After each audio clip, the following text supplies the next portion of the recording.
Hey everyone, welcome back to BraineyBites. First of all, I know what you are thinking.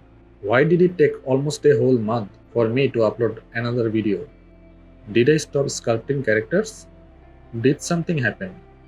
Or maybe I just disappeared? Well, none of that is exactly true. And today I want to share the whole story with you. So, in this video, I am going to talk about why it took so long to release new content, what exactly kept me busy, the challenges I faced, and what I am planning to do from now on. Stay till the end because I am also going to share what I am going to do next from now on. And hey, if you haven't already, don't forget to subscribe and become the part of the BraineyBites family. I am on a journey from being one of the worst to hopefully one day becoming one of the best, and I'd love for you to join me on that path. So let's get straight into it. Why did it take me a month to post a new video? As I said in my earlier uploads, I want this channel to document my growth. I am showing you every step of my journey, my practice sessions, my anatomy studies, my character creations, everything. Even I don't want to skip any messy parts. I want you to see me struggle, experiment, fail, improve, and eventually succeed. This time, I decided to challenge myself with something new, creating an anime character. Now, here's the thing. I have hardly ever completed a full anime style sculpt before. I have mostly worked on realistic or semi-realistic characters, and anime is a totally different world. So, I thought, alright, let's go for it. And for this challenge, I picked Jin-Woo, the aura-forming man of 2025. By the way, if you don't know who Jin-Woo is, though I'm guessing most of you do, I actually made a separate video about his origin and story. The link is in the description, so check that out if you want to know more. Now, here where the first big challenge came in. Anime anatomy is not the same as human anatomy. Of course, it's based on human proportions, but anime characters are stylized. Their faces are flatter, their features are exaggerated, and the overall design often breaks real-world anatomy rules. I wanted to find a middle ground. I didn't want my Jin-Woo sculpt to look like realistic human, but I also didn't want it to look like a flat 2D drawing copied into 3D. So I tried to balance both, the anime style and the real human form. And honestly, this was really tough, especially with the face. I kept changing the shape of the head and the facial structure multiple times throughout the process. Sometimes it looked bad, and sometimes it looked good. I was basically stuck in the middle, trying to figure out the perfect balance. If you watch the video, you'll notice me constantly reshaping the face. That's why it was me experimenting and trying to make both styles work together. In the end, I'll be honest, I didn't get the exact facial accuracy I was aiming for. The Jin-Woo I imagined in my head is not 100% the Jin-Woo I ended up sculpting. But still, I'm happy with the result for now. It's a step forward, and that's what matters. Now let's talk about the part that gave me the biggest headache, the hair. This was my first time creating hair using curves.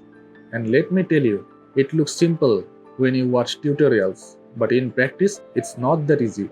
I had a clear image in my head of how I wanted Jin-Woo's hair to look, but every time I tried, it just wasn't matching. The curves were going in weird directions, the flow wasn't right, and I had to redo it multiple times.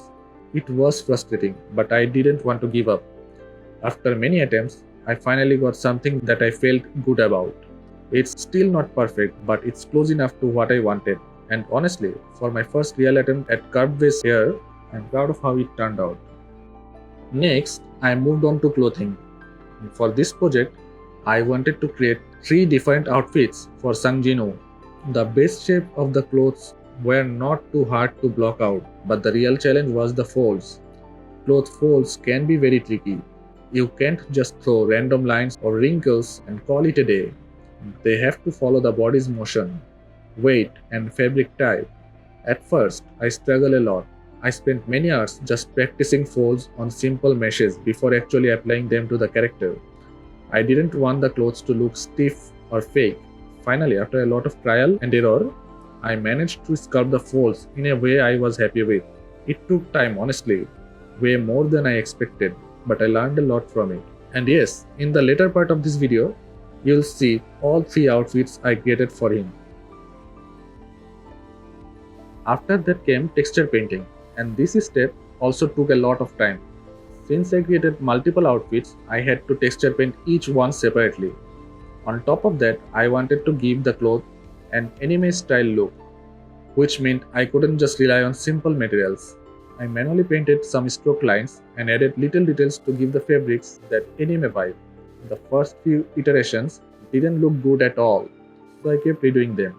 In total, I probably spent around 5 to 6 hours just on texture painting the clothes. It was exhausting but also rewarding because in the end, the outfits really started to look like something out of an anime. Finally, I set up the anime shader, rigged the character, and did the posing. Unfortunately, I forgot to record the rigging and posing part, so that won't be in this video, but yeah, that's how I wrapped up the project.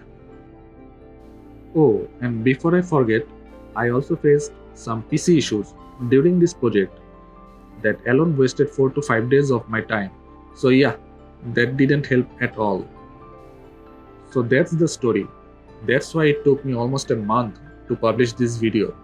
Between learning anime anatomy, struggling with clothing folds, experimenting with the curve-based hair, spending hours on texture painting, and dealing with computer issues, it all added up. But you know what? I don't regret it. Every challenge taught me something new. Even though the sculpt isn't perfect, I am happy with the progress. And I believe that's the most important part of this journey. Improvement over time. Now, moving forward, I've decided to change my approach a little. Instead of spending weeks on one big project, I want to do shorter daily practice sessions. I'll try to sculpt a character in just 2 to 4 hours, focusing mainly on skill development and concept execution. This won't be perfect, but they'll be consistent, and I believe I'll learn a lot faster this way. My plan is to upload new content almost every week, so you will see more frequent videos from me. And if you have any concept art suggestion, character you'd like to see me sculpt, please drop them in the comment. I'd love to take on your ideas as practice projects. So yeah, that's for it today's video. Thank you so much for staying till the end and supporting my journey. Don't forget to hit the like button if you enjoyed, share your thoughts in the comments, and of course, subscribe if you haven't already. Also, if you want to know more about origin of Jin-Woo, check the description. Thanks again for watching, and I'll see you in the next one.